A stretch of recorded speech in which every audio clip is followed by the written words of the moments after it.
Okay, okay. First of all, welcome back to the vlog. Hi, everybody. I'm gonna talk more about my day, but I have to get out now on my jog slash run slash walk. Otherwise, it's gonna rain. So.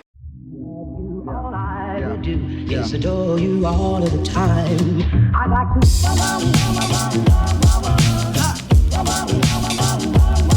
I'd like to.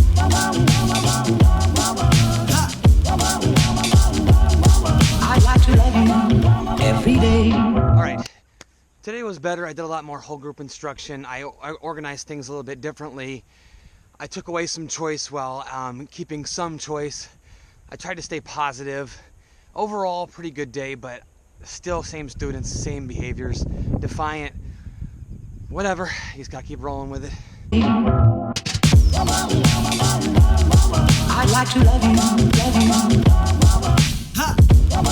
So anyway, I mean, it's just Mondays can be difficult adjustment. I had a lot of different changes taking place today, so things were kind of it was a little rocky. Students going from being able to choose where they want to go the whole time during guided reading, and then me telling them where to go today was a little tricky. But tomorrow's a true test. So yeah, finish this run and get home. Okay. I went into today, I spent all weekend preparing and to change things and fix things. And so this morning I started out right away, positive praise. I was calling on this student a lot. I was praising them a lot. And the student, I feel like the student would prefer negative attention. I haven't been able to figure it out. Anyway, besides that, I had a pretty good day because I'm staying positive. Okay, now this is a bit awkward because Kristen it's Monday and Kristen's usurping my personal night. Why? Oh, my class is canceled because my professor is on a trip to Seattle. On Mondays I eat supper with my family, so Kristen's finally joining us. I've done it once before. Yeah, but anyway, so she's usurping on my personal night. So. I wanted to let you guys know that that I had a good day, and I actually it was really nice. I think on Saturday, was it Saturday or Sunday that we were talking about mental health? Sunday. So yeah, Sunday we were talking about mental health, and I ended up having a little bit of, some mental health, a little bit of a down, frustrating day because I'm really, I'm pretty critical of myself, and I was playing piano at church and it didn't quite go how I wanted. Anyway, it kind of spurred off some negative feelings, negative emotions, and a good way that I got through that was Kyle and I went on a walk. We really talked it out. I spent time with my mom. I made sure that I relaxed during the evening, and I got some really good sleep. I woke up right before my alarm. Bye, Bear. We'll be back in a little bit. Try to eat meatloaf. Now you can't go outside. Hurry! Tonight we're having mom's famous meatloaf for supper. Mom's famous meatloaf.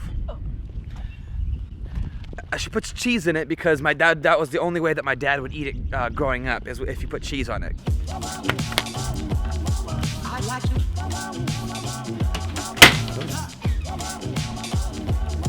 I'd like to love you. Hello? Meatloaf? Meatloaf? No, just water. Meatloaf? Yeah. I'd like to love you.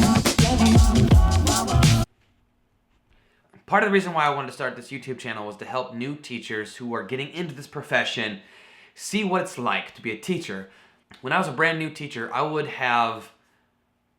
was so almost obsessed with how other teachers did it, how they managed their life, how they stayed stress-free, how they manage everything that's thrown at them.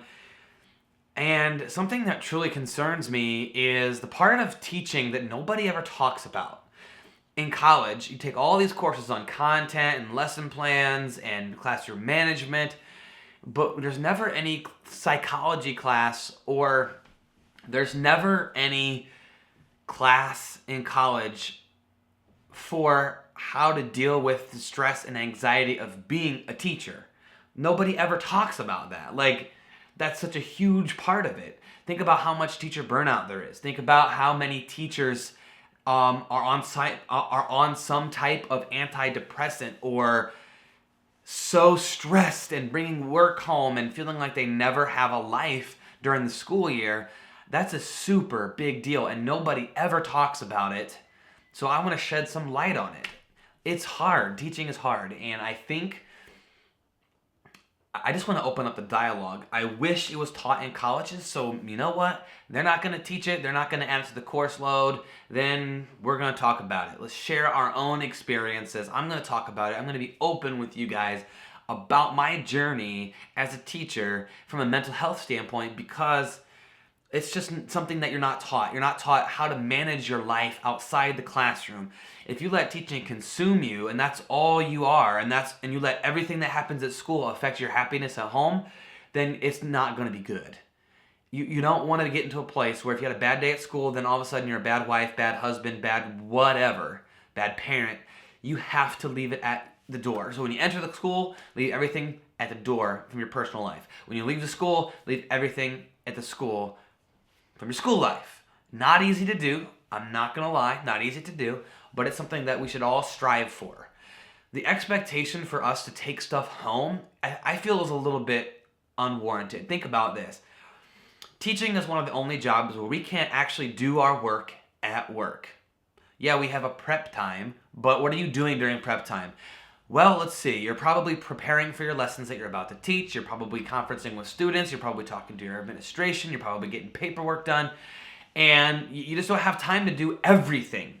We don't have a planning period for me is when I get my math stuff ready. It's not, I don't sit down on lesson plan. Please, I gotta do that at home. So I think we need to really open up the conversation on how we deal with the stresses of being a teacher. How do we manage it? One thing that I do is I try to get out of work as soon as possible. I get there super early because nobody misses me in the morning. I'm not missing out on anything.